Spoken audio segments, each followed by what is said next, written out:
Noguchi really said the bullet came within a half an inch.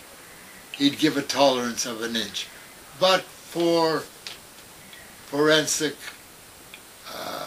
legal reasons, not more than 3 inches, but a half an inch away.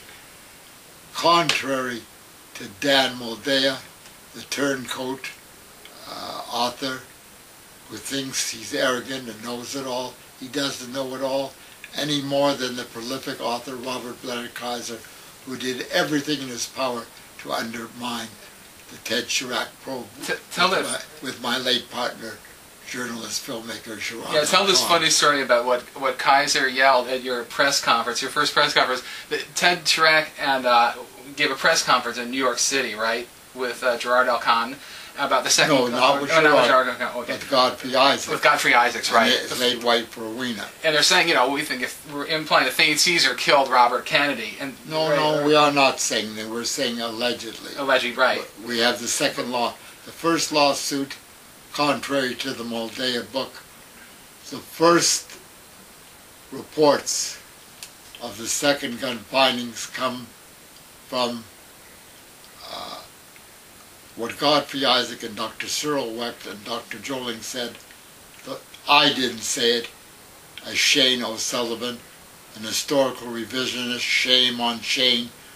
He's of Irish descent. We call him the Smiling Irishman, the hatchet man of the RFK case. He put out a false book, Who Killed Bobby. Yeah. But Kaiser shows up to the... Right. Well, let me get to the point right away. The press is assembled at the Sheraton Hotel, I believe it was, in New York in July 1971. Why did we hold the press conference in New York? Because we got a blackout press in Los Angeles a year before, on June the 4th, 1970. You won't find that in one day, in one book, except Shane O'Sullivan's now. But Shane O'Sullivan and Kaiser, people from the mainstream press, from the foreign press, from the alternative press, interviewed me, took detailed notes, and used cameras from Germany, France. These so-called know-it-all writers never even interviewed me. And Paul Schrade, bless his heart and his soul, never stayed consistent as a friend of mine. The man who stayed consistent is Jim Horowitz, now 80 years young, the watchman of the case. And so, let's get back to... Yeah, but I just want to say that... let's get back to your question, because I know you want a direct answer, and I'm a narrator, I'm a storyteller, so that's my style. But let's get back to the direct question. We hold the press conference, and it's going a little long. Godfrey Isaacs on the stage, answering questions. The distinguished attorney. I am in New York. And now we're releasing the Harper affidavit, which we hold secret for 6 months. And we give it to Baxter Ward, the news commentator, and later Los Angeles County Supervisor, permission to use it at the same time simultaneously in Los Angeles. And we take the questions and answers, Godfrey and I, and the press conference is going well, and all of a sudden there's a voice shouting from the back room. Pardon me, I'm jumping ahead of the story. The press picks up their cameras, their microphones, and they rush out. And a mafia leader of Italian descent, Colombia, is killed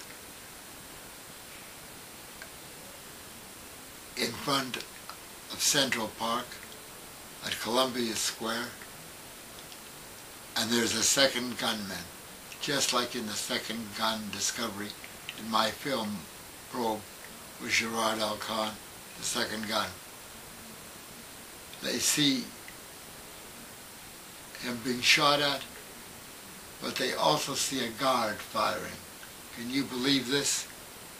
And the press has a big story. It's in the news. It's in the archives in the New York Public Library. So what am I going to do?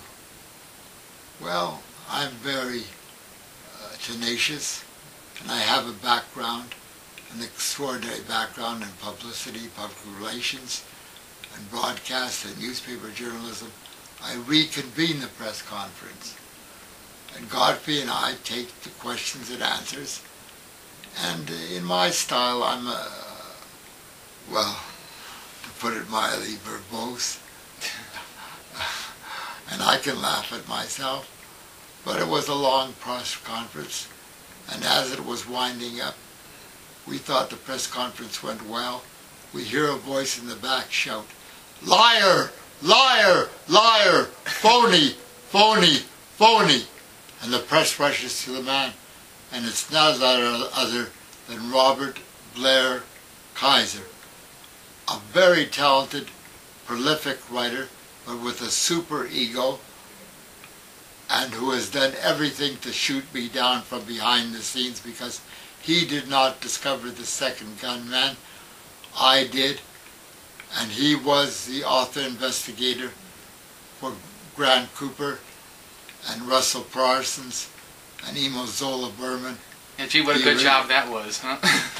And he wrote a very good book, but he was stopped allegedly by the Dragon Lady. Rose Lynn Massey was her name at the time, acting behind the scenes for the Sirhan family, and he couldn't get his book out in time. But he went ballistic. When I came out with Godfrey Isaac on June the 4th, 1970, before anyone else, the alternative press, contrary to Moldea's writings, he never interviewed me. Moldea, imagine, with his investigative journalistic talents, he has the audacity to put the book to bed without interviewing me, and he gives all the credit to Stone, and Stone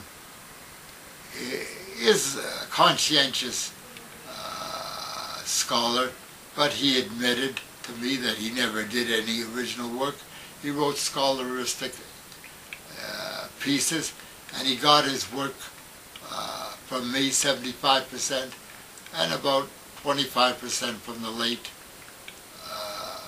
knowledgeable and dedicated researcher Lillian Castellano and her aide. He was an aide, Floyd Nelson. He was not a researcher as we would define a researcher. And Kaiser uses West Magazine and Los Angeles Times to downgrade me, to malign me, to torture Gerard and I in our investigation. He uses Show Magazine to say he should have got silver bullets to shoot me down. In West, he says that I cost the taxpayers $500 million, that I'm not harmless, that the others are conspiracy buffs. But still in the front of West Magazine, which was a supplement of the Los Angeles Times, he said if today there was new evidence, he'd get in his trench coat and he'd go after it. I mean, well, why didn't he get in his trench coat and go like me to Blue Mountain, Arkansas? And I went in the jails and I got the work done, and I beat the Los Angeles police, and I'm a proud man. Over, I'd say,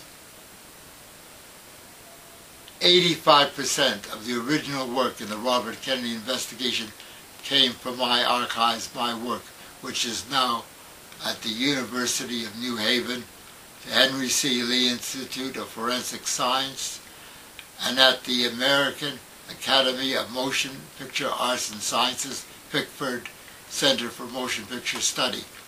The film is worth over $350,000. It was donated in my family's name.